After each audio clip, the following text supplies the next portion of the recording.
আমাকে ডিভোর্স দিও না, তুমি তুমি আমাকে ডিভোর্সে বানাইও না। দেখো, তুমি শুধু আমাকে একটা বার সুযোগ দাও। আমি আপনাকে একটা কথা বলি, হাজবেন্ড 12 ঘন্টা কাজ করে আসার পর ওয়াইফকে কল দিবে, সুখ দুঃখের কথা বলবে বা বিভিন্ন কথা জিজ্ঞেস করবে। ওরে সন্ধ্যা 6টা বাজে আমি কল দিলে বলবে হ্যাঁ বলো কি হয়েছে। প্রথম শব্দটাই হচ্ছে ওর এটা।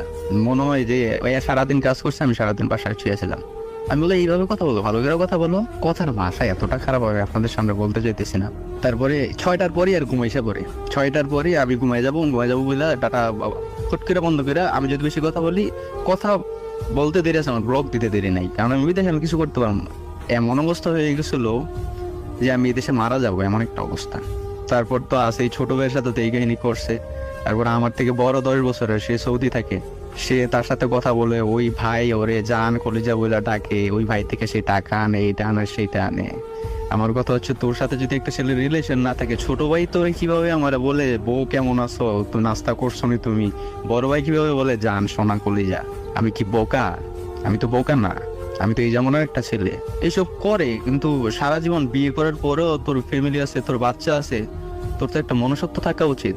কিন্তু এই মনুষ্যত্বটা ওর ভিতরে নাই। আমি ওরা হাজারো বার বোঝাইছি, এই 2 ঘটনা জানার পরও আমি মাফ করছি। মাফ করে ওরা আমি বলছি যে তোমার যা হয়েছি, আমি আমার সর্বোচ্চ 1 বছর সময় লাগবে, এই বছরের শেষের দিকে হয়তো আমি বাড়িতে আসবো। তুমি আল্লাহর দিকে তাকাই, আমার বাচ্চার দিকে তাকাইয়া তুমি আমার বাড়িতে যাও।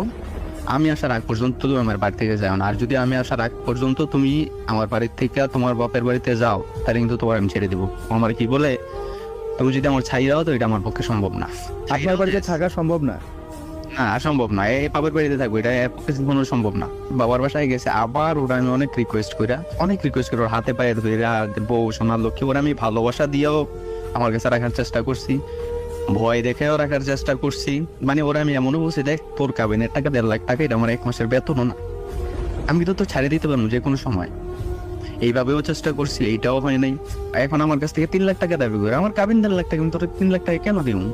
বলতেছে আমার জীবন নষ্ট করছে। আমি যদি বলি ও আমার জীবনটা নষ্ট করছে। তো আরেকটা সবচেয়ে ইম্পর্টেন্ট কথা বলি, হাজবেন্ডের প্রতি ওয়াইফের যে একটা ভালোবাসা, যে একটা কেয়ার, কোনোদিন আমার জিজ্ঞেস করে না তুমি কেমন আছো, তুমি কি খাইছো, খাওয়া দাওয়া করছো কিনা, তোমার শরীর কেমন।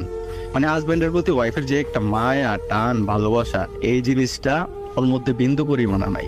আমি হয়তো আপনাকে গুছাইয়ে বলতে পারতেছি না, কারণ আমার মনের মধ্যে অনেক কষ্ট। আমার বাচ্চাটার সাথে আমি 2 মাস যাবত কথা বলতে পারি না। একটা মা কতটা ভালো হইলে সে তার বাচ্চারে তার বাবা সম্পর্কে বলতে পারে, তোমার বাবা মদ খায়, গাঁজা খায়, তোমার বাবা অন্য মেয়েদের সাথে কথা বলে, তোমার বাবা পচা। তো আমার ছেলেও ছোট মানুষ, আমার ছেলে এইটা কেউ যদি জিজ্ঞেস করে তোর বাবা কই, বলে যে আমার বাবা ভালো না, আমার বাবা মদ খায়, গাঁজা খায়, অন্য মেয়েদের সাথে কথা বলে। আমার ছেলেটা লাস্ট 2 মাস যাবত আমাকে বাবা বলে ডাকতে না।